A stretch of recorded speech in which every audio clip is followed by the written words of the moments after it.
मेरे प्यारे future chartered accountants, आप सबका चैनल पर बहुत बहुत स्वागत है। मित्रों, चैनल को सब्सक्राइब जरूर करिए, वीडियोस को लाइक एंड शेयर जरूर करिए। हम लोग पढ़ाई कर रहे हैं ऑडिटिंग एंड एथिक्स की फॉर सीए इंटरमीडिएट, और ये वीडियोस आपको जनवरी 2025 के एग्जाम के लिए एप्लीकेबल होने वाले हैं। चैप्टर का नाम है मित्रों हमारा chapter number 3, risk assessment and internal control. इसमें हमारा अभी टॉपिक नंबर 9 हम इस वीडियो में डिस्कस करने वाले हैं, यानी कंप्लीट डिटेल में पढ़ने वाले हैं। टॉपिक नंबर 8 तक हमारी पढ़ाई कंप्लीट हो चुकी है, और उससे रिलेटेड सारे वीडियोस आपको मेरे चैनल पर, जिस चैनल पर आप ये वीडियो देख रहे हैं, श्रीनिधि बोरीकर सीए इंटरमीडिएट, उसी के ऊपर सारे के सारे वीडियोस अवेलेबल हो चुके हैं। प्लेलिस्ट सेक्शन में जाके आप ऑडिटिंग एंड एथिक्स के लिए कंप्लीट वीडियो, सिर्फ वीडियो लेक्चर्स जैसे रेगुलर बैच होती है, उसी के कंप्लीट वीडियोस आपको उस प्लेलिस्ट में मिलेंगे। मेरे ख्याल से 46 या 47 ऐसे कुछ वीडियोस, शायद 49 वीडियोस, हाँ 49 वीडियोस अपलोड हो चुके हैं। आप पूरा का पूरा फायदा उठा सकते हैं अपने जनवरी 2025 की एग्जाम के लिए। आ जाओ, अब हम लोग शुरू करते हैं हमारा discussion regarding topic number 9। Topic number 9 का टाइटल है characteristics of manual and automated elements of internal control relevant to the auditor's risk assessment. Core focus activity कौन सी है? ऑडिटर साहब की रिस्क असेसमेंट वाली जो प्रोसीजर है वो इस टॉपिक का कोर फोकस होने वाली है। तो जब भी एक ऑडिटर रिस्क असेसमेंट करेगा तो इंटरनल कंट्रोल सिस्टम में ऐसे कौन से एलिमेंट्स हैं जो ऑडिटर साहब के लिए रिस्क असेसमेंट प्रोसीजर के लिए रिलेवेंट होने वाले हैं, ये हमारा कोर डिस्कशन का टॉपिक है। अब ये जो इंटरनल कंट्रोल एनवायरनमेंट होता है वो दो हिस्सों में क्लासिफाई कर सकते हैं हम लोग। पहला हिस्सा है उसका, कुछ ऐसी प्रोसेसेस होती है जहां पर हम मैन्युअली उन प्रोसेसेस को परफॉर्म करते हैं, दैट इज ह्यूमन इंटरवेंशन होगा। और दूसरा एलिमेंट होता है ऑटोमेशन, यानी hardware and software system, that is computer systems, या फिर कलेक्टिवली हम उसे कहते हैं इंफॉर्मेशन टेक्नोलॉजी सिस्टम्स की मदद से उन प्रोसेसेस को परफॉर्म किया जाता है। तो इंटरनल कंट्रोल सिस्टम किसी भी एंटिटी का ऑडिटर के लिए, जब भी ऑडिटर साहब जब ऑडिटर करने जाते हैं तो वो एंटिटी के लिए इनिशियल रिस्क असेसमेंट करते हैं। रिस्क असेसमेंट किस बात का? क्या कहीं पर पोटेंशियल मिसस्टेटमेंट होने की संभावना है या नहीं है। अगर पोटेंशियल मिसस्टेटमेंट हो सकता है इन फाइनेंशियल स्टेटमेंट्स, तो फिर ऑडिटर साहब एक और स्टेप आगे बढ़ेंगे और डिसाइड करेंगे कि वो मिसस्टेटमेंट मटेरियल मिसस्टेटमेंट है या इममटेरियल मिसस्टेटमेंट है। और किसी भी स्टेटमेंट को जब हम मटेरियल मिसस्टेटमेंट की कैटेगरी में क्लासिफाई करते हैं, इसका मतलब कि उस मिसस्टेटमेंट का आइदर ड्यू टू फ्रॉड और एरर, जिन भी रीजंस की वजह से वो मिसस्टेटमेंट हुआ है, वो मटेरियल तभी बनता है जब उस मिसस्टेटमेंट का इंपैक्ट इकोनॉमिक डिसीजन मेकिंग की प्रोसेस पर पड़ता है। जिन भी मिसस्टेटमेंट्स का इंपैक्ट इकोनॉमिक डिसीजन मेकिंग की प्रोसेस पर नहीं पड़ता, हम उन्हें इममटेरियल या फिर नॉन मटेरियल मिसस्टेटमेंट की कैटेगरी में डाल देते हैं, और वो हमारे ऑडिट के लिए उतनी महत्वपूर्ण नहीं होती है। ऑडिट के लिए मटेरियल मिसस्टेटमेंट सबसे ज्यादा इंपॉर्टेंट होती है, क्योंकि वहां पर हमें डिटेल में ऑडिट प्रोसीजर्स को अप्लाई करना पड़ता है। तो टॉपिक नंबर 9 में हम डिस्कस क्या करने वाले हैं, ऑडिटर साहब जब भी रिस्क असेसमेंट प्रोसीजर को फॉलो परफॉर्म करेंगे, तब उनके लिए इंटरनल कंट्रोल सिस्टम में से ऐसे कौन से एलिमेंट्स हैं जो रिलेवेंट होने वाले हैं। इंटरनल कंट्रोल सिस्टम के दो एलिमेंट होते हैं, एक होता है मैनुअल एलिमेंट और दूसरा होता है ऑटोमेटेड एलिमेंट्स। इस तरीके से टॉपिक नंबर 9 का स्ट्रक्चर है। टॉपिक नंबर 9 में हम क्या क्या चीजें पढ़ने वाले हैं, तो सबसे पहला पॉइंट हम वहां पे पढ़ेंगे introduction to manual and automated elements in internal control. एकदम बेसिक इंट्रोडक्शन है जो हमें पता है। दो पॉइंट नंबर 2 में हम पढ़ने वाले हैं impact of manual and automated element on risk assessment, यानी जहां पर भी ऑटोमेटेड सिस्टम्स होगी इन जनरल, वो ऑटोमेटेड सिस्टम क्या करती है, बिना इमोशंस के, बिना बायस के जो भी उसको टास्क दिया जाता है वो परफॉर्म करती है। यानी कंप्यूटर सिस्टम में किसी तरीके का कोई इमोशन नहीं होता, उसमें किसी तरीके का कोई इंटेंशन नहीं होता, इनहेरेंट इंटेंशन नहीं होता फ्रॉड करने का या एरर करने का। जिस तरीके की प्रोग्रामिंग आपने हार्डवेयर प्लस सॉफ्टवेयर सिस्टम्स की मदद से कर रखी है, वो रिपीट बेसिस पे उसी प्रोसेस को जब तक आप उसे चेंज नहीं करते परफॉर्म करते रहेगा। और जो मैनुअल होता है वहां पर ह्यूमंस का इंटरेक्शन होता है, ह्यूमंस का इंपैक्ट ज्यादा होता है। तो मैनुअल स्टेटमेंट्स में जब भी कोई ह्यूमन बीइंग होगा तो वहां पे रिस्क होने के या एरर होने के चांसेस ज्यादा है। क्यों? क्योंकि जब रिपीट काम होता है तो ह्यूमन बीइंग्स की जो कैपेसिटी होती है रिपीट टास्क को परफॉर्म करने की, वो धीरे धीरे कम होते जाती है। प्लस ह्यूमन से गलतियां हो सकती है क्योंकि efficiency over a period of time कम होते जाएगी। सेकंड रीजन, अगर मेरे कोई पर्सनल फाइनेंशियल एम्बिशंस है तो मैं फ्रॉड भी कमिट कर सकता हूँ। तो इन जनरल ऐसा कहा जाता है कि मैनुअल सिस्टम्स में गलतियां होने की या फ्रॉड होने के चांसेस ज़्यादा होते हैं, इसीलिए एरिया थोड़ा रिस्की होता है। ऑटोमेटेड सिस्टम्स में अगर सिस्टम सही चल रही है, आपके बिजनेस सिनेरियो को पूरी तरीके से कवर करती है, तो ऑटोमेटेड सिस्टम्स में रिस्क होने के चांसेस कम होती है, यानी मटेरियल मिसस्टेटमेंट के चांसेस कम होते हैं। तो यही चीज़ हमें टॉपिक नंबर 2 पढ़ाएगा। टॉपिक नंबर 3 में हम देखेंगे मैनुअल सिस्टम कंट्रोल्स किस तरीके के होते हैं। Topic number 4 automated system controls का क्या मतलब होता है हमारे ऑडिट के कॉन्टेक्स्ट में। उसके बाद जो मैनुअल सिस्टम कंट्रोल्स हमने पढ़े उनकी सूटेबिलिटी किस तरीके की होती है इंटरनल कंट्रोल सिस्टम में। उसमें हम देखेंगे कि मैनुअल एलिमेंट्स जो होते हैं वो कहाँ पर सबसे ज़्यादा सूटेबल होते हैं, यानी कहाँ पर अगर आप मैनुअल इंटरनल कंट्रोल्स रखोगे तो आपको सबसे ज़्यादा फायदा मिलेगा। पॉइंट नंबर 1, लार्ज अनयूजुअल और नॉन रिकरिंग ट्रांजैक्शंस जब भी होते हैं तो ऑटोमेटेड सिस्टम्स को हर एक यूनिक ट्रांजैक्शन के लिए हम डिज़ाइन नहीं कर पाएंगे। जो सिमिलर ट्रांजैक्शंस होते हैं जहां पर बहुत ज़्यादा वॉल्यूम होता है सिमिलर ट्रांजैक्शंस का, उन हर एक सेगमेंट को हम टारगेट करके वहां पे प्रोसेस को ऑटोमेट कर सकते हैं। लेकिन आप कहोगे कि मेरे पास 100 यूनिक ट्रांजैक्शंस है और एक कैटेगरी में केवल एक ही ट्रांजैक्शन होता है, दैट मीन्स 100 ट्रांजैक्शंस की अलग अलग कैटेगरी है, तो हम 100 अलग अलग ऑटोमेटेड सिस्टम्स नहीं बना पाएंगे क्योंकि उसमें कैपिटल इन्वेस्टमेंट बहुत ज़्यादा लग जाएगा। तो जो ऐसे लार्ज अनयूजुअल या नॉन रिकरिंग ट्रांजैक्शंस होते हैं उनमें आप मैनुअल सिस्टम कंट्रोल्स लगा सकते हो, वहां पे सबसे ज्यादा सूटेबल रहेंगे। Point number 2, situations where errors are difficult to anticipate और प्रेडिक्ट। यानी कोई सिस्टम्स होती है, आप सिस्टम्स में क्या करते हो, सिस्टम्स में प्री डिटरमाइंड पैरामीटर्स आप पहले से इनपुट करके रखते हो। तो सिस्टम देखती है कि हाँ इस स्टेप नंबर 1 से लेकर स्टेप नंबर 5 तक सारी चीजें फॉलो होनी चाहिए। प्री डिटरमाइंड पैरामीटर्स आप उसमें डाल देते हो कि ये अगर होता है तो एरर है, ये अगर होता है तो एरर है। तो सिस्टम आपके प्री डिटरमाइंड प्रोग्रामिंग के हिसाब से ही चलेगी। लेकिन कुछ ऐसे जैसे यहाँ पर अनयूजुअल या नॉन रिकरिंग ट्रांजैक्शंस होते हैं तो उनके pre determined parameters unique transactions के जो पहली बार अगर होते हैं तो उनके प्री डिटरमाइंड पैरामीटर्स आपके सिस्टम में आपने प्रोग्राम करके नहीं रखे होंगे। तो ऑब्वियसली सिस्टम के पास जिन भी चीज़ों का डेटा नहीं है, जिन भी चीज़ों की मेमोरी नहीं है, उनमें वो प्रेडिक्ट या एंटिसिपेट जो भी आपकी गलतियां होगी उन गलतियों को प्रेडिक्ट या एंटिसिपेट नहीं कर पाएगा। तो यही चीज़ यहाँ पर बोली गई है। Situations where errors are difficult to anticipate और predict. Scenario number 4, changing circumstances, यानी जहां पर सिचुएशन बहुत ज्यादा चेंज होती है वहां पर प्री डिटरमाइंड सिस्टम काम नहीं करेगी क्योंकि वो सिस्टम में भी आपको हर बार चेंज करते जाना पड़ेगा। अगर ट्रांजैक्शन में कोई चेंज हुआ, पहले सिस्टम चेंज करो फिर उसमें से ट्रांजैक्शन का प्रोसेसिंग करो, time consuming plus costly process हो जाती है। और इसीलिए ऐसे सिनेरियो में जहां पर सिचुएशन बहुत ज्यादा चेंज होती है वहां पर मैनुअल कंट्रोल्स ही ठीक रहते हैं। Point number 4, monitoring the effectiveness of automated controls. अब हमारे पास क्या है, एक सर्टन लेवल तक हम ऑटोमेशन में पहुंचे हैं, पूरा का पूरा रोबोटिक्स या पूरा का पूरा ऑटोमेशन हमने अचीव नहीं किया है।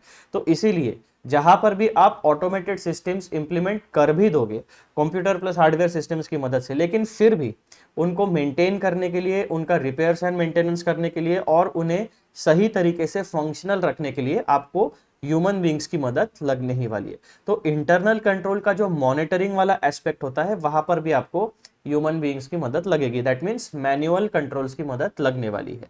तो इस तरीके से ये 4 सिनेरियोज हमने देखे, 1, 2, 3 और नीचे का चौथा पॉइंट, जहां पर मैनुअल एलिमेंट्स जो होते हैं इंटरनल कंट्रोल सिस्टम में वो सबसे ज्यादा सुटेबल होते हैं। ठीक है जी। फिर point number 6, limitations of manual elements, यानी हमने मीनिंग देख लिया, सूटेबिलिटी देख ली, अब लिमिटेशंस देखते हैं कि मैनुअल कंट्रोल कहाँ पे आपको मदद नहीं कर पाएंगे। पहला, इजीली बाईपास्ड और ओवररिडन। अगर ह्यूमन बीइंग्स है, मैनुअल कंट्रोल्स है, तो आप उसमें आसानी से उसको ओवरराइड करके, उसको टेक ओवर करके चेंजेस कर सकते हो। विदाउट ऑथोराइजेशन भी आप चेंजेस कर सकते हो, किसी को कोई पता नहीं चलेगा। Then prone to human error, इंसानों से गलतियां होती है तो मैनुअल काम में गलतियां होने के चांसेस, एरर्स के चांसेस ज्यादा है। इनकंसिस्टेंसी इन एप्लीकेशन, अब जैसे कोई सिस्टम है तो वो बिल्कुल step 1, step 2, step 3 exactly follow करेगा, लेकिन कोई ह्यूमन बीइंग है तो हो सकता है कि वो स्टेप 1 पहले फॉलो कर दे या फिर हर बार अलग तरीके से काम करे, आपको आउटपुट सेम ही मिलेगा लेकिन हो सकता है प्रोसेसेस अलग, यानी कंसिस्टेंसी ना होगी, नहीं होगी उसके काम में, है ना। हो सकता है क्योंकि जैसे मुझे काम दिया गया है, मेरे मैनेजर आके, जब जब मैं कॉर्पोरेट लाइफ में काम करता हूँ, मेरा मैनेजर आके मुझे काम दे के चले गया और मैं वो काम कर रहा हूँ। अब क्या होगा, जब जब सिस्टम से आप काम लोगे तो सिस्टम बिल्कुल काम करते रहेगी, उसको थकान नहीं होगी, जब तक पावर सप्लाई शुरू है तब तक वो सिस्टम काम करेगी और कंटिन्यू बेसिस पे काम करेगी। लेकिन ह्यूमन बीइंग से कैसा होता है, एक सर्टन स्पैन होता है जहां पर हम फोकस कर सकते हैं, फिर हमें थोड़ा ब्रेक लेना पड़ता है, थोड़ा माइंड रिफ्रेश होगा, हमारी एनर्जी वापस रिकवर होगी, हम फिर से काम करेंगे। तो ये जो छोटे छोटे ब्रेक वाला जो पोर्शन होता है, कभी 5 मिनट रहेगा, कभी 10 मिनट रहेगा, कभी आधा घंटा रहेगा, है ना। कभी एक छोटे से काम पे भी अगर हमारा फोकस नहीं रहा तो एक ही सिंपल काम को करने के लिए हमें बहुत ज्यादा समय लग जाता है। तो ऐसे इन कारणों की वजह से, inherent nature of human beings की वजह से, हमारे जो काम करने का तरीका होता है उसमें कंसिस्टेंसी नहीं आ पाती। यानी अगर आप कहोगे एक आपको एम्प्लॉयज को ट्रेनिंग भी देनी पड़ेगी, करेक्ट। सिस्टम्स में आप एक बार प्री डिटरमाइन उनके पैरामीटर्स डाल दिए तो सिस्टम काम करते रहेगी, उसको वापस हर बार ट्रेन करने की जरूरत नहीं। लेकिन अगर आपका एम्प्लॉयज काम छोड़ के चले गया तो फिर से वो जगह खाली हो गई, अब नया एम्प्लॉय जो आएगा उसको फिर से बेसिक ट्रेनिंग देना पड़ेगा, काम समझाना पड़ेगा। तो यहाँ पर आपका जो बिजनेस है उसमें इनकंसिस्टेंसी आने की चांसेस होती है। तो मित्रों, ये 3 लिमिटेशंस हमें मैनुअल सिस्टम के बारे में पढ़ने हैं। फिर आता है आपका topic number 7, suitability of automated elements in internal control. अब ये जो ऑटोमेशन वाले कंट्रोल्स होते हैं उनकी सुटेबिलिटी इंटरनल कंट्रोल सिस्टम में कौन से सिनेरियोज में होती है, कहां पर बेनिफिशियल होगा जब मैनुअल की जगह पर ऑटोमेटेड कंट्रोल्स को यूज करना। पॉइंट नंबर 1, हाई वॉल्यूम और रिकरिंग ट्रांजैक्शन। यहाँ पर बहुत ज्यादा डेटा प्रोसेसिंग करना या फिर बहुत ज्यादा रिपीटेटिव ट्रांजैक्शन है और सिमिलर नेचर के रिपीटेटिव ट्रांजैक्शन से, तो वहां पर आप ऑटोमेशन लगा सकते हो। दूसरा, एंटिसिपेटेड और प्रेडिक्टेबल एरर्स, जिन एरर्स को आप एंटिसिपेट कर सकते हो, प्रेडिक्ट कर सकते हो, यानी यूनिक ट्रांजैक्शंस नहीं है, रूटीन ट्रांजैक्शंस है, और रूटीन ट्रांजैक्शंस की गलतियां निकालनी है। तो रूटीन ट्रांजैक्शंस में जो गलतियां हो सकती है वो आप प्री डिटरमाइन करके उसका प्रोग्रामिंग सिस्टम में डाल सकते हो। तो वहां पर आपको एरर्स को प्रेडिक्ट करने के लिए, जहां पर भी एरर्स को एंटिसिपेट कर सकते हो या प्रेडिक्ट कर सकते हो, ऑटोमेशन काम में आ जाएगा। तीसरा पॉइंट, रूटीन कंट्रोल एक्टिविटीज, जो रोज डेली बेसिस पे रूटीन यानी कंटिन्यू बेसिस पे आपको कंट्रोल एक्टिविटीज को परफॉर्म करना है, वहां पर ऑटोमेशन आप आसानी से यूज कर सकते हो। तो ऑटोमेटेड एलिमेंट्स जो होते हैं वो इन 3 एरियाज में सुटेबल हो सकते हैं, इन कॉन्टेक्स्ट ऑफ, यानी हमारे ऑडिट के कॉन्टेक्स्ट में। Then topic number 8, risk to internal control, IT versus manual elements, ये टॉपिक हम पढ़ेंगे। Topic number 9, entity's response to risk in internal control, यानी जहां पर भी इंटरनल कंट्रोल सिस्टम में कोई रिस्क है तो एंटिटी का रिस्पॉन्स कैसा होना चाहिए, ऑडिटर उसको किस तरीके से चेकिंग करेगा। एंड पॉइंट नंबर 10, इस पूरे टॉपिक का एक छोटा सा प्यारा सा कंक्लूजन, ताकि हमें यह पता चल सके कि जो हमारा टॉपिक नंबर 9 है वो एक्चुअली में हमें कहना क्या चाहता है। तो एक प्यारा सा कंक्लूजन टॉपिक नंबर 10 में पढ़ेंगे हम लोग। इस तरीके से कुल मिलाकर 9 सब टॉपिक्स हमें यहाँ पर पढ़ने हैं और 10वां टॉपिक हमारा रहने वाला है एक छोटा सा प्यारा सा कंक्लूजन, जो हमें पूरे टॉपिक के बारे में एक ओवरव्यू जिस्ट फॉर्मेट में दे देगा। तो चलो, हमारा जो ब्लूप्रिंट का डिस्कशन है वो हमने कंप्लीट कर लिया है। अब हम चलते हैं एक्चुअल डिस्कशन में।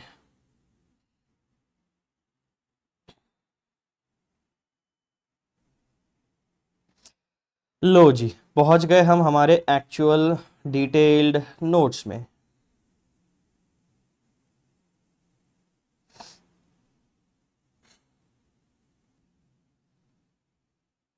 सबसे पहले हम क्या पढ़ने वाले हैं यहाँ पर इस टॉपिक में, introduction to manual and automated elements in internal control system. तो एकदम छोटा सा टॉपिक है, छोटा सा इंट्रोडक्शन आपको मिलने वाला है। An entity's system of internal control often incorporates both manual and automated elements. Manual elements मतलब क्या, जहां पर ह्यूमन बींग्स की मदद से आप काम करते हो, मैकेनिकल काम होता है, वो हाथों से काम होगा, छोटे मोटे टूल्स का आप यूज करोगे लेकिन मेजर इंपैक्ट ह्यूमन बींग्स का रहेगा। और ऑटोमेटेड एलिमेंट्स मतलब क्या, कि मेजर इंपैक्ट, सबसे से ज्यादा काम जो है वो आपके हार्डवेयर प्लस सॉफ्टवेयर सिस्टम का कॉम्बिनेशन करेगा, यानी इंफॉर्मेशन सिस्टम टेक्नोलॉजी की मदद से आप काम करवाओगे। और जो 10-20% मॉनिटरिंग का काम होता है वो ह्यूमन बींग्स करेंगे। यानी दोनों केसेस में ह्यूमन बींग्स का इन्वॉल्वमेंट होने वाला है, लेकिन मैनुअल सिस्टम में 80 to 90% ह्यूमन बींग्स का इन्वॉल्वमेंट होगा, 10-15%, 20% आप छोटे मोटे टूल्स या टेक्नोलॉजी का इस्तेमाल करोगे। और ऑटोमेटेड एलिमेंट्स जो होती है वहां पर मेजर इंपैक्ट जो होता है वो आपकी इंफॉर्मेशन टेक्नोलॉजी का होता है, और छोटा मोटा 10-20% का जो मॉनिटरिंग का होता है, जो छोटे मोटे चेंजेस करने का काम होता है, वो ह्यूमन बींग्स की तरफ होता है। तो इस तरीके का manual and automated elements internal control system में एग्जिस्ट करते हैं। These two components work together to ensure proper control over entities operations। अब entity बहुत सारे छोटे छोटे बहुत सारे अलग अलग ऑपरेशंस परफॉर्म करती है। कौन से? एक होता है आपका रॉ मटेरियल प्रोक्योरमेंट, फिर होता है आपका प्रोडक्शन डिपार्टमेंट, फिर होता है आपका स्टोर हाउस यानी वेयर हाउस स्टोरेज यानी वेयर हाउस डिपार्टमेंट, आपका अकाउंटिंग एंड फाइनेंस डिपार्टमेंट होता है, आपका इंफॉर्मेशन टेक्नोलॉजी डिपार्टमेंट होता है जो इंटरनली आपको पूरी की पूरी सर्विसेज यानी मदद प्रोवाइड करता है, फिर आपका मार्केटिंग एंड सेल्स डिपार्टमेंट होता है, आपका एचआर डिपार्टमेंट होता है जो रिक्रूटमेंट, पेरोल और बाकी जितने भी लीव्स और जो भी इंटरनल पॉलिसीज होगी, आपकी कोड ऑफ कंडक्ट होगा, उन सारी चीज़ों को देखेगा। फिर आपकी एक होती है मिडल लेवल मैनेजमेंट, आपका होता है अपर लेवल मैनेजमेंट, फिर आपके होते हैं board of directors and owners. इस तरीके का पूरा इंटरनल सिस्टम काम करता है। तो एक एंटिटी, एक बिजनेस एंटिटी या फिर नॉन फाइनेंशियल या नॉन फाइनेंस कमर्शियल या नॉन कमर्शियल एंटिटी जो होगी, उसके जो भी डेली ऑपरेशंस होने वाले हैं यानी जो फंक्शनिंग वो करेगी, उसमें ये जो मैनुअल एंड ऑटोमेटेड एलिमेंट्स होते हैं ये उनके डेली ऑपरेशंस में, डेली बिजनेस फंक्शनिंग में मदद करते हैं। An entity's system of internal control often incorporates both manual and automated elements. These two components work together to ensure proper control over the entity's operations. Control रखना है हमें, checks and balances लगा के रखने हैं। The combination and characteristics of these elements are critical to the auditor's assessment of risk in the system। तो आपको एक बात तो पता चल गई कि डेली बिजनेस ऑपरेशंस में मैनुअल एंड ऑटोमेटेड एलिमेंट्स का इंपैक्ट होने वाला है। इसका मतलब क्या होगा कि ये जो मैनुअल एंड ऑटोमेटेड एलिमेंट्स है, इसमें से कुछ एलिमेंट्स जो होंगे वो फाइनेंशियल इंफॉर्मेशन के ऊपर भी इंपैक्ट डालेंगे, और कुछ एलिमेंट्स होते हैं जो नॉन फाइनेंशियल इंफॉर्मेशन के ऊपर इंपैक्ट डालते हैं, और सर्टेन एलिमेंट्स ऐसे होते हैं वो फाइनेंशियल नॉन फाइनेंशियल दोनों कैटेगरीज पर इंपैक्ट डालते हैं। तो एज एन ऑडिटर हमारा क्या काम होता है कि रिस्क इन द सिस्टम क्या है वो हमें जानना है। That means risk in the system means internal control system में ऐसे कौन से मैनुअल एंड ऑटोमेटेड एलिमेंट्स है जिनकी वजह से फाइनेंशियल इंफॉर्मेशन में मटेरियल मिसस्टेटमेंट होने के चांसेस होते हैं। तो इस कारण की वजह से एक ऑडिटर का इन दोनों एलिमेंट्स का यानी मैनुअल एंड ऑटोमेटेड एलिमेंट्स के सारे कैरेक्टरिस्टिक्स जानना एक क्रिटिकल एलिमेंट हो जाता है, क्योंकि वो हमें सपोर्ट करेगा, वो हमें असिस्ट करेगा to know the risk in the system. That is risk assessment process में हमें पूरी तरीके से मदद मिलने वाली है। तो ऐसे मित्रों, ये जो छोटा सा इंट्रोडक्शन आपको दिया गया है, ये इंट्रोडक्शन का बेसिक पर्पस आपके लिए एज एन ऑडिटर ये होता है कि आपको manual controls plus automated controls की अंडरस्टैंडिंग गैदर करनी है, ताकि आपकी जो रिस्क असेसमेंट की प्रोसेस है, उस रिस्क असेसमेंट की प्रोसेस के लिए आप इंटरनल कंट्रोल सिस्टम से जुड़े हुए ऐसे एलिमेंट्स की जानकारी, ऐसे एलिमेंट्स के बारे में ऑडिट एविडेंस गैदर कर पाओ जिनका इंपैक्ट फाइनेंशियल इंफॉर्मेशन के ऊपर होने वाला है। ठीक है। पॉइंट नंबर 2, यहां पर हम लोग क्या पढ़ने वाले हैं? Impact of manual and automated elements on risk assessment. यानी जो रिस्क असेसमेंट की प्रोसेस एज एन ऑडिटर हम परफॉर्म करते हैं, उस प्रोसेस के ऊपर मैनुअल एंड ऑटोमेटेड एलिमेंट्स का इम्पैक्ट किस तरीके का होता है। Point number 1, the auditor's risk assessment is influenced by mix of manual and automated elements in the internal control system. यानी जब भी एक ऑडिटर कोई भी रिस्क असेसमेंट, इंटरनल कंट्रोल से रिलेटेड रिस्क असेसमेंट प्रोसेस को परफॉर्म करेगा, तो उस रिस्क असेसमेंट वाली प्रोसेस में मैनुअल एंड ऑटोमेटेड एलिमेंट्स का यानी दोनों एलिमेंट्स का इंपैक्ट पड़ने वाला है। ऑडिटर को manual elements plus internal control के जो ऑटोमेटेड एलिमेंट्स है, दोनों एलिमेंट्स को कंसिडर करना पड़ेगा। Point number 2, the nature of these elements determines how transactions are initiated, recorded, processed and reported, directly affecting the audit strategy and further audit procedures. अब ये जो मैनुअल एंड ऑटोमेटेड एलिमेंट्स होते हैं, जैसा कि हमने देखा कि इनका इंपैक्ट एंटिटी के ऑपरेशंस के ऊपर होता है। अब यहाँ पर जो हमने ऑपरेशंस की बात की थी, तो वो ऑपरेशंस किस तरीके के होंगे? तो वो ऑपरेशंस आपके ट्रांजैक्शंस से रिलेटेड होंगे। ट्रांजैक्शंस दो प्रकार के होते हैं, financial transaction, non financial transaction. ठीक है। तो नॉन फाइनेंशियल ट्रांजैक्शन फिलहाल हमारे ऑडिट के कॉन्टेक्स्ट में काम की चीज नहीं है, क्योंकि उसमें पैसों के बारे में कोई इंफॉर्मेशन जनरेट नहीं होने वाली है।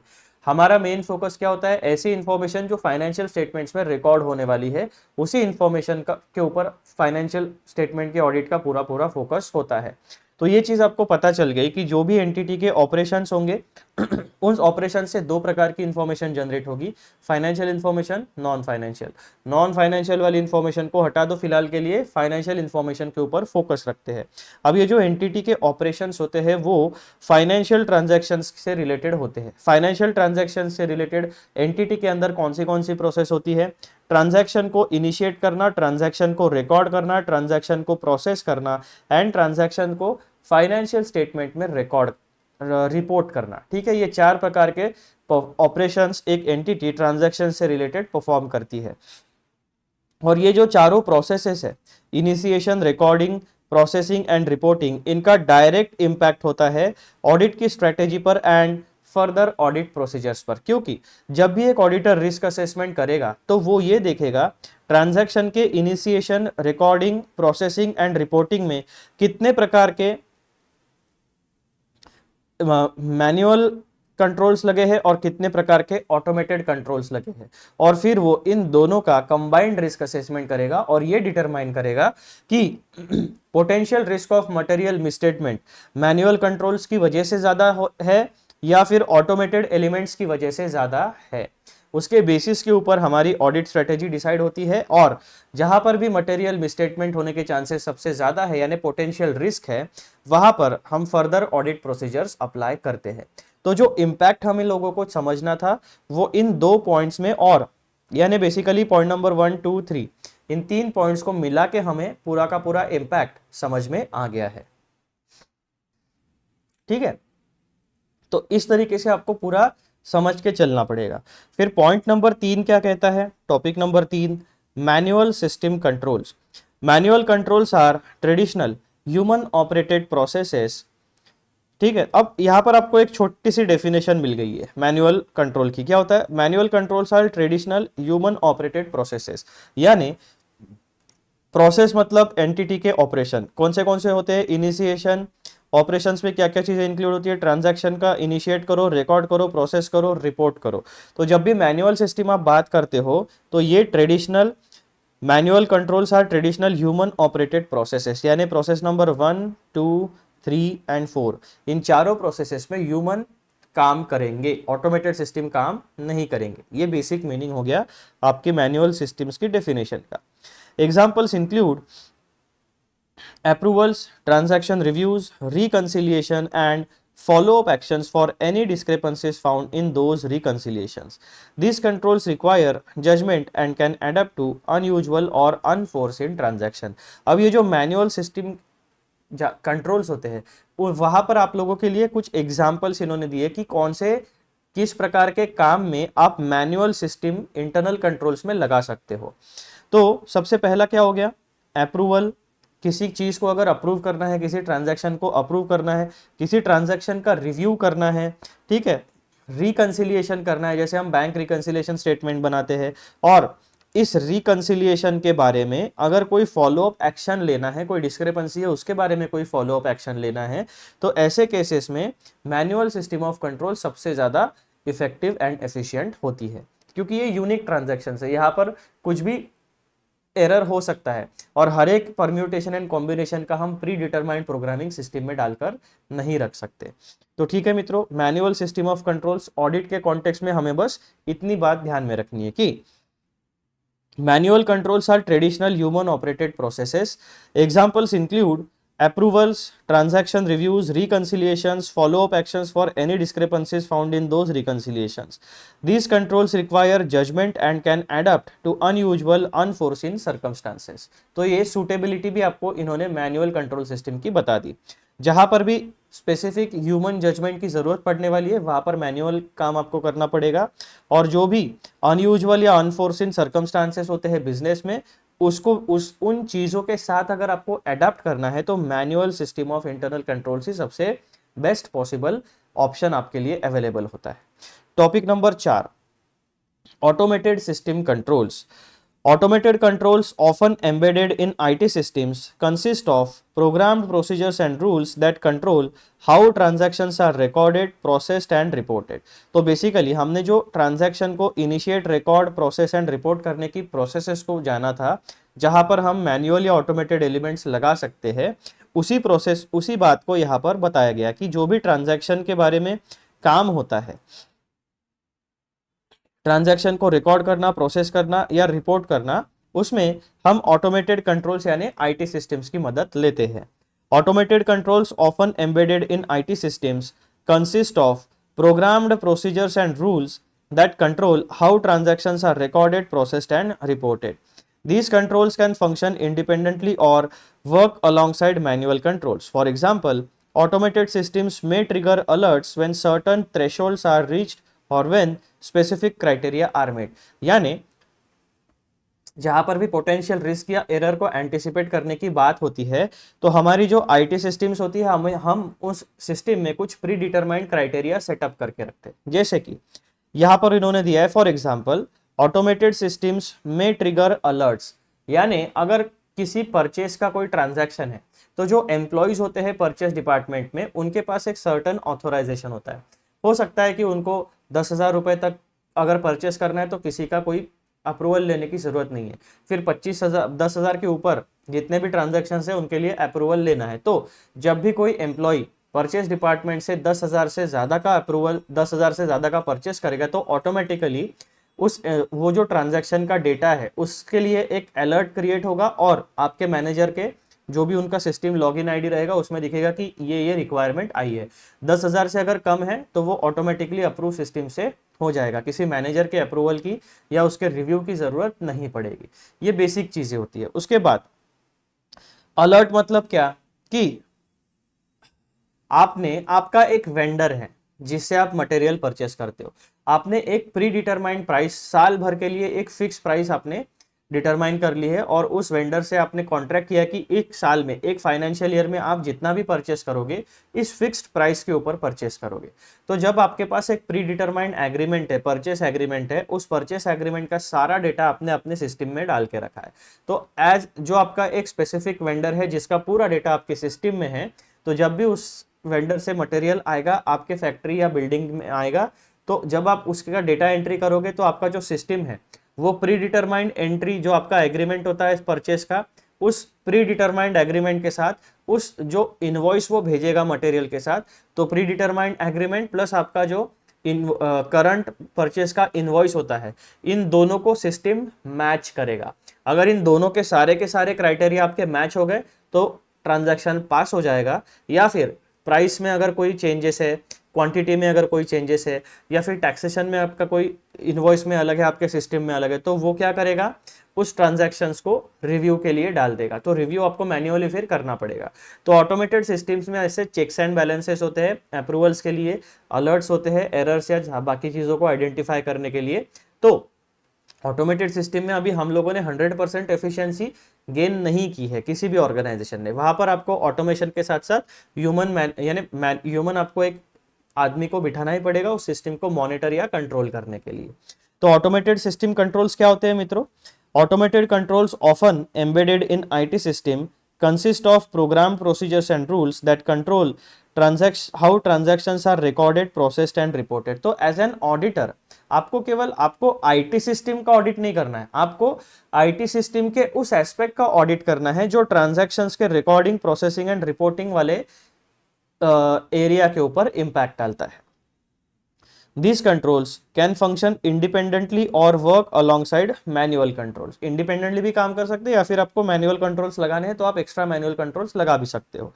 For example, automated systems may trigger alerts when certain thresholds are reached or when specific criteria are met. यानी अगर आपने कोई प्रीडिटरमाइंड क्राइटेरिया सिस्टम में डाल के रखा है और कोई भी सेल का इनवॉइस या परचेस का इनवॉइस आप सिस्टम में डालते हो, तो सिस्टम का डेटा और इन सोर्स डॉक्यूमेंट का डेटा अगर मैच नहीं होता है तो एक आपका अलर्ट क्रिएट हो जाएगा। वो ट्रांजैक्शन क्लियर नहीं होगा जब तक आप दोनों डेटा को मैच करके इशू को रिजॉल्व नहीं करते। तो मित्रों, आपको अभी तक हम लोगों ने 4 टॉपिक्स पढ़े। एक छोटा सा इंट्रोडक्शन, मैनुअल या ऑटोमेटेड एलिमेंट्स का इम्पैक्ट क्या होता है रिस्क असेसमेंट प्रोसेस के ऊपर, वो हमने देखा। और manual control system controls and automated system controls का मीनिंग और उन दोनों के एग्जांपल्स हमने देखे। अब हम टॉपिक नंबर 5 के ऊपर जाएंगे और देखेंगे कि ये जो हमारे मैनुअल कंट्रोल्स होते हैं वो सबसे ज्यादा, अगर किसी भी एंटिटी को मैनुअल इंटरनल कंट्रोल सिस्टम में मैनुअल कंट्रोल्स को इंप्लीमेंट करना है तो सबसे ज्यादा सुटेबल एरियाज कौन से हैं जहां पर मैनुअल कंट्रोल सबसे ज्यादा इफेक्टिव एंड एफिशिएंट होने वाले हैं। Manual elements are ideal in situations that require human judgement and discretion. जहां पर भी human judgement and human discretion की जरूरत है वहां पर मैनुअल कंट्रोल सबसे ज्यादा इफेक्टिव एंड एफिशिएंट यानी सुटेबल होते हैं। They are particularly useful for number 1 large, unusual or non-recurring transactions. These transactions often require human intervention for assessment. यानी जो भी बहुत ज्यादा बड़े ट्रांजैक्शंस, बहुत ज्यादा क्रिटिकल ट्रांजैक्शंस है वहां पर आपने सिस्टम की मदद भी लेनी है और मैनुअल इंटरनल कंट्रोल्स भी आपको इंप्लीमेंट करने पड़ेंगे, यानी मिक्स ऑफ बोथ, दोनों के बेस्ट पॉसिबल सिनेरियो को कंबाइन करके आपको फंक्शनिंग करना पड़ेगा। अनयूजुअल या फिर नॉन रिकरिंग ट्रांजैक्शंस। अब नॉन रिकरिंग ट्रांजैक्शन है इसका मतलब क्या कि आपके बिजनेस का वो रेगुलर ट्रांजैक्शन नहीं है। अब जो नॉन रिकरिंग ट्रांजैक्शन होता है, जो नॉन रूटीन ट्रांजैक्शन होता है, उसके बारे में सिस्टम में इंफॉर्मेशन शायद नहीं होगी, तो वहां पर आपको मैन्युअली काम करना पड़ेगा। Point number 2, situations where errors are difficult to anticipate or predict. Manual controls allow flexibility to adapt to unpredictable scenarios. तो जहां पर भी unpredictable scenarios होंगे वहां पर आपको human intervention यानी human discretion की जरूरत पड़ने वाली है। Point number 3, changing circumstances. When a system needs to adjust to changes outside the scope of existing automated controls. अब आपको एक बात तो समझ में आ चुकी है, आपके इंफॉर्मेशन टेक्नोलॉजी सिस्टम्स उतना ही काम करेगी जितना आपने प्रोग्रामिंग करके रखा है। उस प्रोग्रामिंग के बाहर खुद होके डिसीजन लेके वो काम नहीं कर सकती, क्योंकि जो ह्यूमन कॉन्शियस होता है, जो जीवित, जैसे हम कह सकते हैं दो systems are not alive, they are programmed systems. हम कैसे, हम अलाइव ह्यूमन बींग्स हैं, हम अपने सराउंडिंग्स को समझते हैं और उसके हिसाब से हम अपना जीवन व्यतीत करते हैं। तो अभी के लिए आप सिस्टम्स को ये समझो कि वो नॉन लिविंग बीइंग है और वो उसके पास सोच विचार करने की शक्ति नहीं, उसको आपने जितना प्रोग्रामिंग करके रखा है उतना वो काम करेगा। तो जो चेंजिंग सर्कमस्टांसेस है वहां पर किस तरीके से बिहेव करना है, वो डिस्क्रिशन जो लगता है, वो ह्यूमन जजमेंट जो लगता है, वो आपको मैनुअल कंट्रोल ही प्रोवाइड करेगा।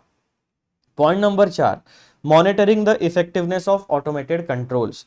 Human oversight is necessary to ensure that automated systems are functioning correctly. आप कितना भी ऑटोमेशन लगा लो, लेकिन उनको मॉनिटर करने के लिए, उनका इफेक्टिवनेस चेक करने के लिए, उनको रिव्यू करने के लिए या फिर उनका रिपेयर्स एंड मेंटेनेंस करने के लिए आपको हमेशा ह्यूमन बींग्स की मदद लेनी पड़ेगी। यानी system automated controls plus manual controls, इसका मिक्स आपको डिसाइड करना पड़ेगा सबसे ज्यादा सुटेबल क्या है और उस हिसाब से आपको काम करना पड़ेगा। अब यहां पर आपको एक बात पता चल गई एज एन ऑडिटर कि ये 4 प्रकार के जो सिनेरियोज है, इन सिनेरियोज में मैनुअल कंट्रोल सबसे ज्यादा सुटेबल होता है। तो जब भी आप किसी एंटिटी में ऑडिट करने जाओगे तो आप ये देखोगे कि जो आपकी कोई भी ऑर्गेनाइजेशन जिसका आप ऑडिट कर रहे हो, क्या उसने कॉमन सेंस या लॉजिक यूज किया है या नहीं किया है while setting up their internal control system, उसमें ऑटोमेटेड एंड मैनुअल कंट्रोल्स। तो एज एन ऑडिटर आपको पता है कि ये 4 एरियाज ऐसे हैं जहां पर मैनुअल कंट्रोल सबसे ज्यादा इफेक्टिव एंड एफिशिएंट होते हैं, लेकिन हो सकता है किसी ऑर्गेनाइजेशन ने इन चारों पैरामीटर्स में या इनमें से किसी एक सिनेरियो के लिए ऑटोमेटेड कंट्रोल इंप्लीमेंट करके रखा है। तो आपको पता है कि ये जो 4 सिनेरियो है यहां पर मैनुअल कंट्रोल सबसे ज्यादा इफेक्टिव एंड एफिशिएंट है, लेकिन इन 4 में से किसी एक में या चारों में अगर ऑटोमेटेड कंट्रोल्स है तो वहां पर आपको ज्यादा ध्यान से काम करना पड़ेगा, क्योंकि आपको पता है कि ये एरिया ऐसे है जहां पर सिस्टम में गलतियां हो सकती है। ठीक है, एरर हो सकते हैं, मिसस्टेटमेंट हो सकते हैं। तो आपको ऑडिटर के तौर पर यह ध्यान देना पड़ेगा कि कॉमन सेंस क्या कहता है कि यहां पर मैनुअल कंट्रोल होना चाहिए या यहां पर ऑटोमेटेड कंट्रोल होना चाहिए। तो ये वाला जो पोर्शन है आप रेकमेंड कर सकते हो फर्दर इंप्रूवमेंट्स यहां पर, है ना। तो इंटरनल कंट्रोल सिस्टम का जो इंटरनल कंपोजिशन होता है मैनुअल प्लस ऑटोमेटेड एलिमेंट्स का, वहां पर आप एंटिटी को ये इम्प्रूवमेंट्स के जो रिकमेंडेशन पॉइंट्स होते हैं कि यहाँ पर मैनुअल कंट्रोल यूज करो, यहाँ पर ऑटोमेटेड कंट्रोल यूज करो, यहाँ पर इस तरीके का mix of manual plus automated control use करो, तो आपकी सिस्टम सबसे ज्यादा रोबस्ट होगी। तो यहाँ पर आपको ऑडिटर के तौर पर ये सारी चीजें ध्यान में रखनी है। ठीक है, चलो अब पॉइंट नंबर 6 पर आते हैं, लिमिटेशंस ऑफ मैनुअल कंट्रोल। अब मैनुअल कंट्रोल कहां पर काम अच्छे तरीके से नहीं कर पाएंगे, जहां पर भी सिस्टम अच्छे तरीके से काम नहीं करेगी वहां पर ऑडिटर साहब की रिस्क बढ़ जाएगी। While manual controls can be flexible, they are prone to several weaknesses. अब मैनुअल कंट्रोल सिस्टम की वीकनेसेस कौन सी है, तो इजीली बाईपास्ड और overridden. Manual controls can be ignored और ओवररिडन आइदर इंटेंशनली और अनइंटेंशनली। गलतियां हो सकती है, इग्नोरेंस हो सकता है, यानी जब भी आप इंटेंशनली किसी सिस्टम को ओवरराइड करते हो या बाईपास करते हो तो वहां पे फ्रॉड होने के चांसेस है, और अगर अनइंटेंशनली होता है तो एरर होने के चांसेस है। इसका एक एग्जांपल हमने क्या देखा था कि जो वेजेस पे करने की जो प्रोसेस होती है, सैलरी कैसा होता है, एक सैलरी ऑर्गेनाइज स्ट्रक्चर की इनकम होती है, वो आप direct bank to bank transfer करते हो। लेकिन जो वेजेस होते हैं, जो डेली वर्कर्स होते हैं, डेली वेज वर्कर, उनका अभी करंट सिनेरियो में तो अकाउंट होता है, लेकिन पुराने समय में कैसा होता था कि उनके कोई बैंक अकाउंट वगैरह उन बेचारों के पास नहीं होते थे, या उनको उतनी समझ नहीं होती थी, ऐसा आप कह सकते हो, तो उन्हें कैश में पेमेंट दिया जाता था। आज भी बहुत सारा पेमेंट कैश से होता है, ऐसी बात नहीं है, लेकिन क्या होगा कि जो आपके डेली वेज वर्कर्स की जो लिस्ट होती है उसमें डमी नाम्स भी हो सकते हैं, यानी नकली नाम, यानी ऑन पेपर इंसान का नाम है लेकिन वो इंसान रियलिटी में एग्जिस्ट ही नहीं करता। तो ऐसे करके आपका जो रेवेन्यू लीक होता है, यानी सैलरी, अब जो पर्सन रियल लाइफ में एग्जिस्ट ही नहीं करता लेकिन फिर भी उसके नाम से पेमेंट निकल रहा है, तो वो पैसा किसी ना किसी के तो जेब में जा रहा है। So this is a fraud. ठीक है, आप नकली एम्प्लॉय का पैसा निकालते हो और वो अपने जेब में डालते हो। तो ये क्या हो गया, आपने जहां पर भी पेमेंट डिसबर्समेंट की सिस्टम थी वहां पर आपने मैनुअल कंट्रोल लगा के रखा था, यानी फिजिकली पैसा बांट रहे थे आप, बैंक वगैरह कोई इंटरनल या यूपीआई या बैंक कोई ऐसे ऑटोमेटेड सिस्टम का यूज नहीं था, तो वहां पर इंटरनल कंट्रोल सिस्टम का एक वीकनेस था। जो लोग डेली वेजेस बांटते हैं वो सिस्टम को बाईपास कर सकते हैं, वहां पर गड़बड़ी कर सकते हैं। ये एग्जांपल हमने पिछले कॉन्सेप्ट्स के डिस्कशन में देखा था। Point number 2, prone to human error. Mistakes in judgment और simple errors can lead to inconsistent. गलतियां होती है, ये एक फैक्ट है, एकदम नेचुरल चीज है कि इंसानों से गलतियां होती है, लेकिन उन गलतियों को सुधारने का मैकेनिज्म भी होना चाहिए। Then inconsistency in application. Due to their nature, manual controls may not be applied uniformly, making them unreliable in certain situations. अब जैसे कि इंटरनल कंट्रोल सिस्टम, आपने हमें एक बात तो पता है कि हर एक ऑर्गेनाइजेशन में बहुत सारे डिपार्टमेंट्स होते हैं, purchase department, sales department, fixed asset department, liability department, capital maintenance department, यानी कैपिटल का वर्किंग स्ट्रक्चर यानी वर्किंग कैपिटल जो मेंटेन करते हैं वो लोग। उसके बाद में आपका होता है एचआर डिपार्टमेंट, पेरोल डिपार्टमेंट, बहुत सारे अलग अलग लोग होते हैं। अब यहाँ पर जब आप मैनुअल कंट्रोल्स लगाओगे तो हर एक डिपार्टमेंट जो व्यक्ति काम करता है वो अपने सुविधा के हिसाब से उन इंटरनल कंट्रोल्स को अप्लाई करेगा। लेकिन इसके अगेंस्ट में जो ऑटोमेटेड सिस्टम होती है वो पूरे ऑर्गेनाइजेशन में एक जैसी कंसिस्टेंटली अप्लाई होती है।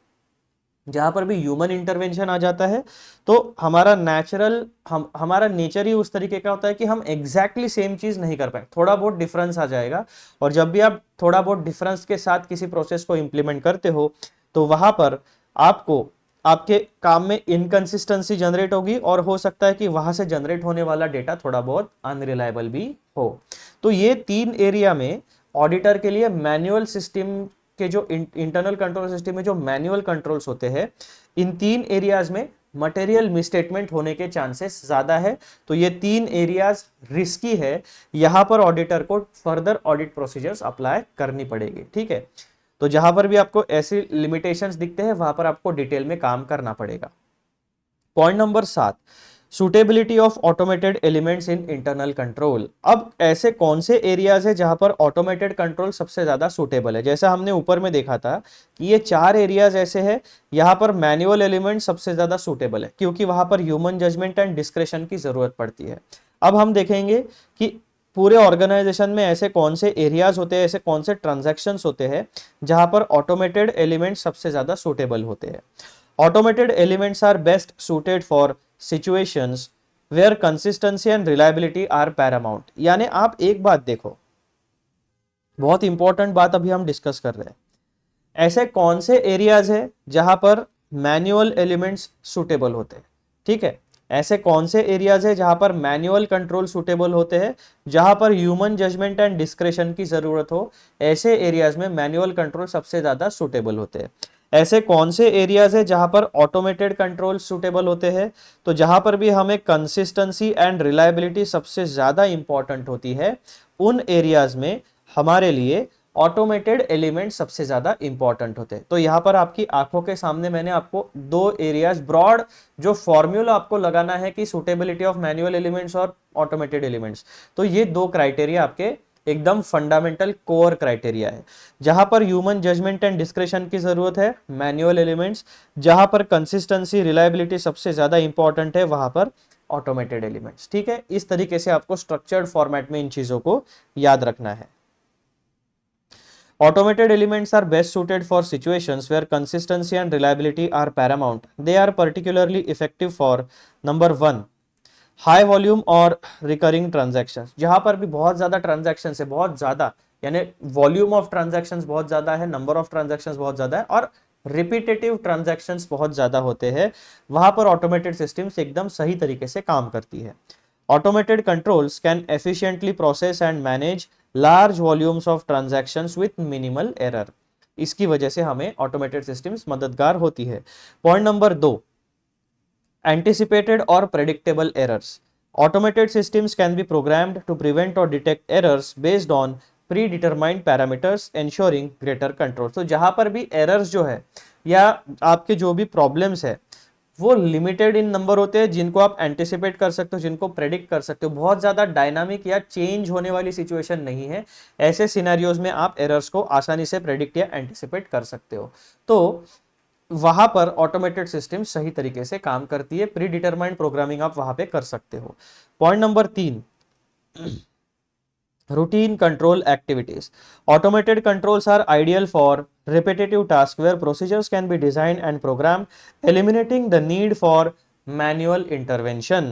यानी जो भी रूटीन ट्रांजैक्शंस होते हैं जिसमें हम बहुत सारी चीजें ऐसे, जैसे कई बार क्या होता है, दो एंटिटी के सिनेरियो का एग्जांपल देखो। एक एंटिटी है जो मैनुअल कंट्रोल यूज करती है, एक एंटिटी है जो ऑटोमेटेड कंट्रोल यूज करती है। For what? जो भी एम्प्लॉय होते हैं उनका in time and out time record करने के लिए। ठीक है, तो मैनुअल में क्या होगा, एक आदमी आपने बिठाया जो रजिस्टर में पेन या पेंसिल पेपर जो भी होगा उससे एंट्री करेगा कि भाई साहब कितने बजे, वहां पे आपने एक घड़ी रखी होगी, चलो इन टाइम कितना है, 9:15, तो आप उस एम्प्लॉय का पूरा महीने का डेटा रखोगे।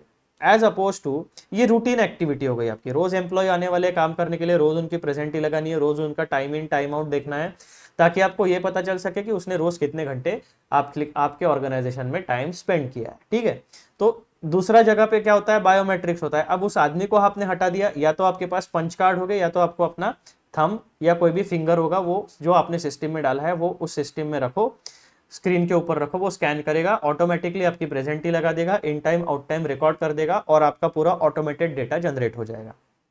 बेसिक चीज है। तो ये रूटीन की कंट्रोल एक्टिविटीज हो गई आपकी। तो एक आदमी आपने हटा दिया, वहां पर आपने ऑटोमेटेड सिस्टम लगा दी जो एम्प्लॉय का पूरा प्रेजेंट ही लगाएगा, in time out time record करेगा। ठीक है, बेसिक चीज है एकदम।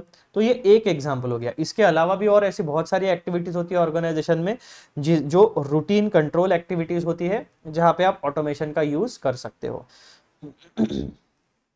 ठीक है मित्रों, तो ये हो गई आपकी सुटेबिलिटी। अब इन तीन एरियाज की जगह पर, तीन एरियाज की, यहाँ पे तो हमने तीन देखे, ऐसे और भी एरियाज है जहां पर ऑटोमेटेड सिस्टम सुटेबल हो सकते हैं।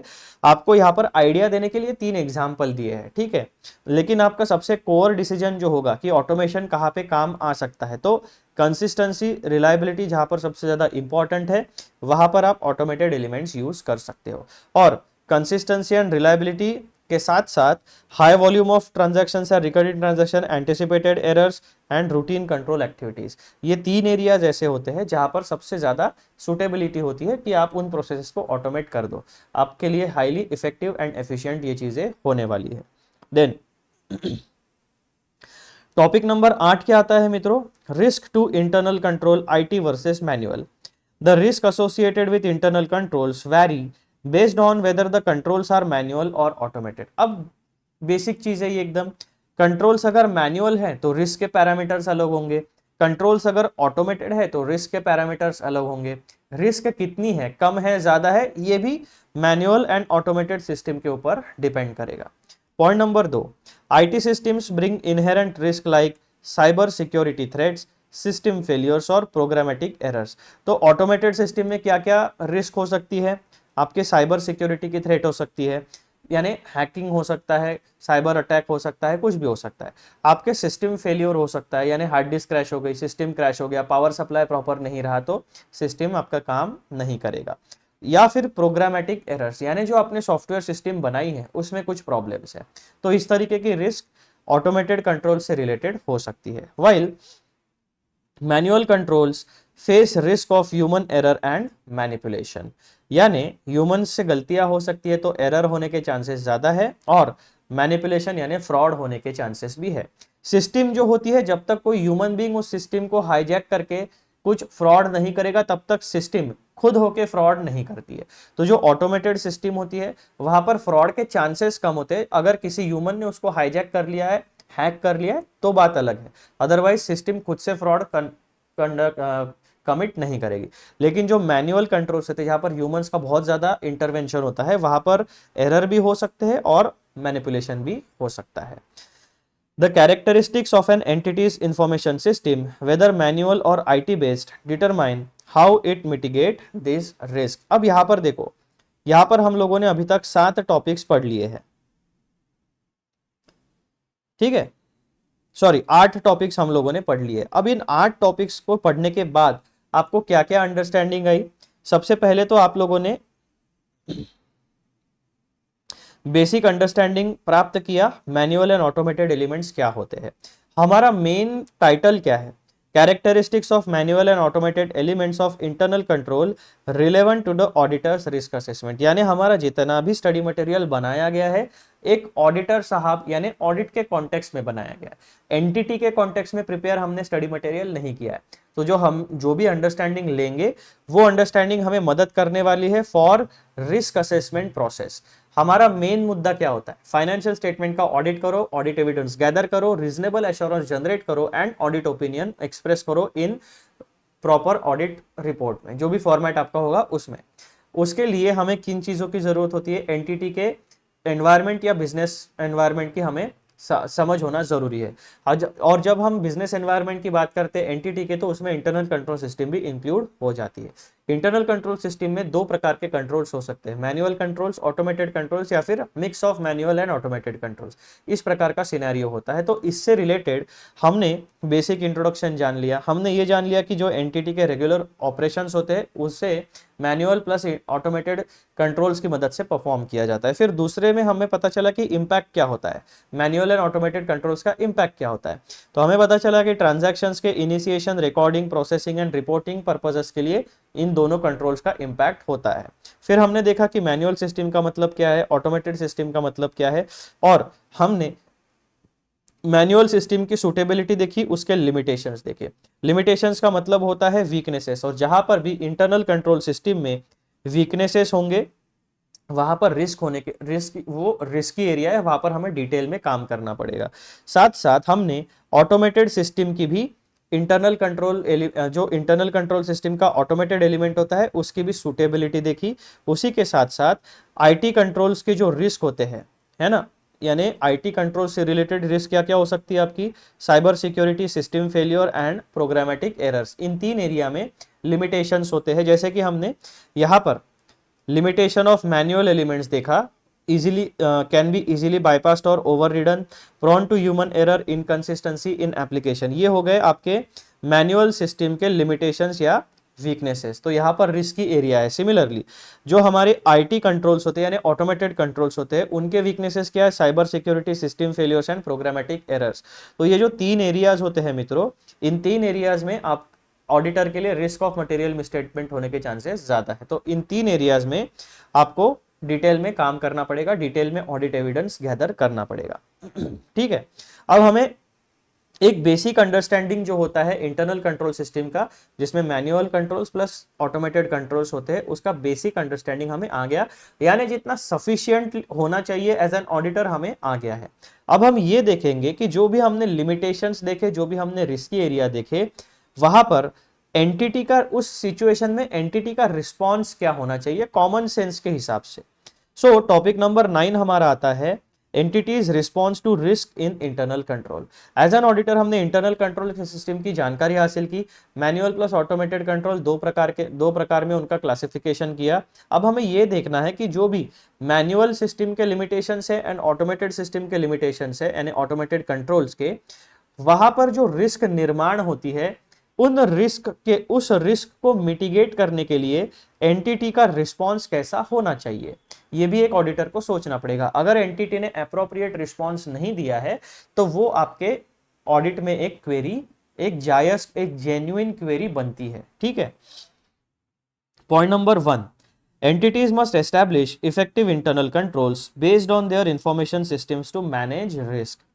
Point number 2, in automated environments IT controls need to be robust with regular monitoring and evaluation.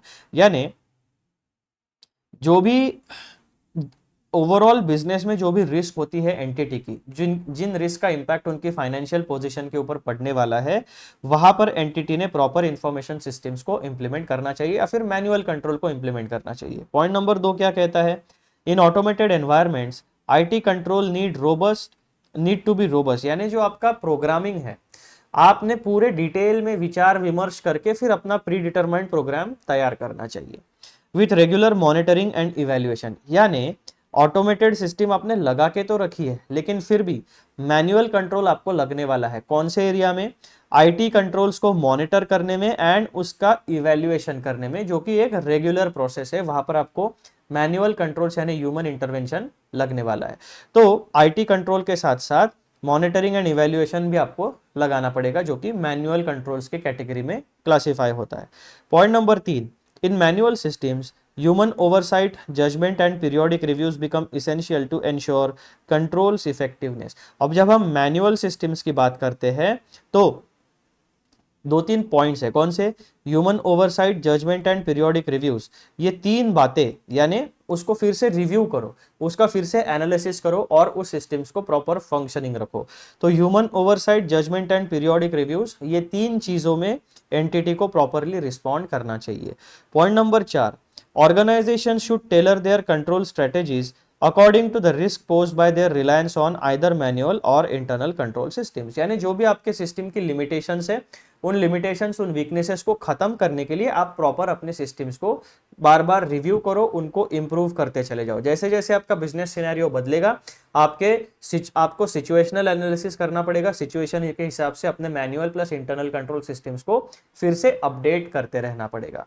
तो एक एंटिटी के इन 4 प्रकार के रिस्पॉन्सेस होने चाहिए with respect to internal control system, जिसमें ऑटोमेशन एंड मैनुअल कंट्रोल्स दोनों की जगह होती है।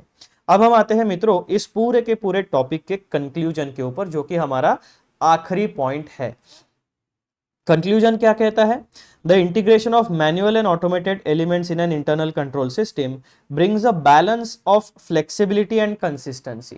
तो जहां पर भी आप मैनुअल सिस्टम लगाओगे आपको फ्लेक्सिबिलिटी मिलेगी, ऑटोमेटेड सिस्टम्स लगाओगे आपको कंसिस्टेंसी मिलेगी। तो अल्टीमेटली हमारा बेसिक चीज क्या होता है बिजनेस में, जैसा कि हमने देखा था कि हमें प्रॉपर जजमेंट लेना है, प्रॉपर डिस्क्रेशन रखना है, उसी के साथ साथ हमें कंसिस्टेंसी प्लस रिलायबिलिटी भी चाहिए। यानी किसी भी बिजनेस के लिए manual controls plus automated controls दोनों इंपॉर्टेंट होते हैं। आपको अपनी सिचुएशन के हिसाब से उनका बेस्ट पॉसिबल कॉम्बिनेशन तैयार करके अपने इंटरनल कंट्रोल सिस्टम्स को तैयार करना चाहिए। Point number 2, while manual controls are important for areas that require judgment, they have limitations like human error and lack of uniformity. साथ साथ आपको मैनुअल कंट्रोल्स के लिमिटेशंस भी पता होने चाहिए। Point number 3, automated controls on the other hand excel in handling high volume transactions and predictable tasks but are not immune to system based risk. यानी हमने ऊपर में जो रिस्क देखी थी, कौन सी रिस्क हमने देखी थी, cyber security, system failure, programmatic errors. तो इनकी वजह से आपके आईटी सिस्टम का फेलियर जनरेट हो सकता है, या फिर फाइनेंशियल इंफॉर्मेशन जो इस सिस्टम से प्रोसेस होकर जनरेट होती है उसके ऊपर एक बहुत ज्यादा बड़ा इंपैक्ट पड़ सकता है। तो ये बातें आपको ध्यान में रखनी है। Point number 4, auditors must assess the combination of these elements carefully to determine the best approach for risk assessment and audit procedures. Point number 5, The entity must also respond by implementing the appropriate controls to mitigate risk specific to their information system.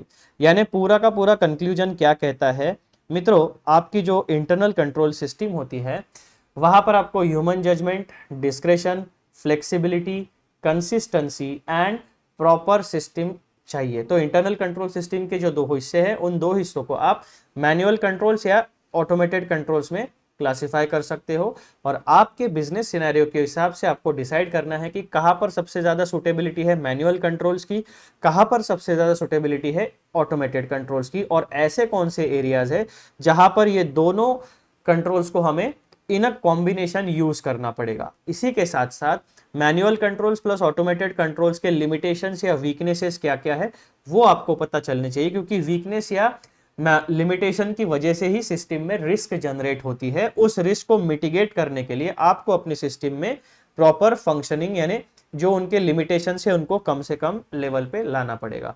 और ये पूरा का पूरा जो understanding है internal control system के बारे में ये एज एन ऑडिटर हमें अब पता चल गया है। अब हम इंटरनल कंट्रोल सिस्टम का जब भी रिस्क असेसमेंट करेंगे तो इस पैरामीटर के हिसाब से इस स्ट्रक्चर्ड अप्रोच में जो हमें टॉपिक नंबर 9 में सिखाया गया है इस हिसाब से हम लोग हमारा जो रिस्क असेसमेंट है उसको, रिस्क असेसमेंट वाला जो ऑडिट में हम प्रोसेस फॉलो करते हैं उस सेगमेंट को हम प्रॉपरली इंप्लीमेंट कर पाएंगे। और एक बात आपको ध्यान में रखना है कि कोई भी जो ऑडिट का प्लान होता है, कोई भी ऑडिट का जो प्रोग्राम होता है जब आप इनिशियली प्रिपेयर करते हैं वो फिक्स्ड यानी रिजिड नहीं होता। जैसे जैसे ऑडिट आगे बढ़ेगा हो सकता है कि आपको ऑटोमेटेड एलिमेंट्स या फिर मैनुअल एलिमेंट्स के बारे में further information, further new information मिले जिसकी वजह से आपको अपना ऑडिट प्लान या ऑडिट स्ट्रेटेजी एडजस्ट करनी पड़े। यानी ऑडिट प्लान या audit strategy over a period of time evolve होते रहते हैं, उसमें भी फ्लेक्सिबिलिटी है। तो ये मित्रों आपका ओवरऑल सिनेरियो है रिगार्डिंग टॉपिक नंबर 9 और ये वीडियो होता है यहाँ पे समाप्त। ठीक है, ये वीडियो होता है यहाँ पर समाप्त, यानी कि हमारा जो टॉपिक नंबर 9 है वो होता है समाप्त। टॉपिक नंबर 9 में हमने कुल मिलाकर 9 सब टॉपिक्स पढ़े और एक प्यारा प्यारा कंक्लूजन पढ़ा जो कि टॉपिक नंबर 10 था। अब अगला वीडियो जो हमारा रहेगा वहां पर हम डिस्कस करने वाले हैं topic number 10, audit approach in an automated environment. अब आपने क्या किया, इंटरनल कंट्रोल सिस्टम के जो दो हिस्से होते हैं manual control and automated control, इन दोनों हिस्सों को आपने समझ लिया। अब जो टॉपिक नंबर 10 है वो एड्रेस करता है आपका ऑटोमेटेड कंट्रोल्स को। जहां पर भी ऑटोमेशन है वहां पर आपका ऑडिट अप्रोच कैसे होना चाहिए, audit approach in an automated environment. ठीक है, तो automated environment, automated internal control system जहां पर है वहां पर आपको ऑडिट का काम किस तरीके से आगे बढ़ाना है, किस तरीके से खुद का अप्रोच रखना है, वो हमें टॉपिक नंबर 10 पढ़ाने वाला है। ये भी एक इंपॉर्टेंट टॉपिक है मित्रों, इसको भी आपको एकदम प्यार से, ध्यान से और डिटेल में मैं समझाऊंगा लेकिन अगले वीडियो में। ठीक है जी, तो ये वीडियो हम लोग यहाँ पर रोकते हैं और जाने से पहले एज यूजुअल एक छोटी सी रिक्वेस्ट, चैनल को सब्सक्राइब जरूर करिए, वीडियोस को लाइक करिए एंड अपने दोस्तों के साथ शेयर जरूर करिए ताकि उन्हें भी अपनी सीए इंटरमीडिएट की जो जर्नी है वहां पर प्रिपरेशन करने में इन वीडियो लेक्चर्स का मदद मिले। क्यों? क्योंकि ये वीडियो लेक्चर्स मैंने पूरा का पूरा एक बहुत बड़ा रिस्क उठा के सारे के सारे वीडियो लेक्चर्स में अपने चैनल के ऊपर जो रेगुलर बैच होती है वो अपलोड करने वाला हूँ। तो आपका भी फायदा है इसमें, मेरा भी फायदा है, we are going to grow mutually. तो एक ही रिक्वेस्ट है, चैनल को सब्सक्राइब करिए, वीडियोस को शेयर करिए एंड लाइक जरूर करिए। चलो अगले वीडियो में मिलते हैं, तब तक के लिए बाय बाय एंड अच्छे से पढ़ाई करिए। और जल्द से जल्द आपको चार्टर्ड अकाउंटेंट बनना है, उसके लिए कोई भी शॉर्टकट नहीं होगा, हार्डवर्क करना पड़ेगा, मेमोरी स्ट्रांग रखनी पड़ेगी, एग्जाम जब आएगी तब प्रॉपर परफॉर्म आपको वहां पर करना पड़ेगा।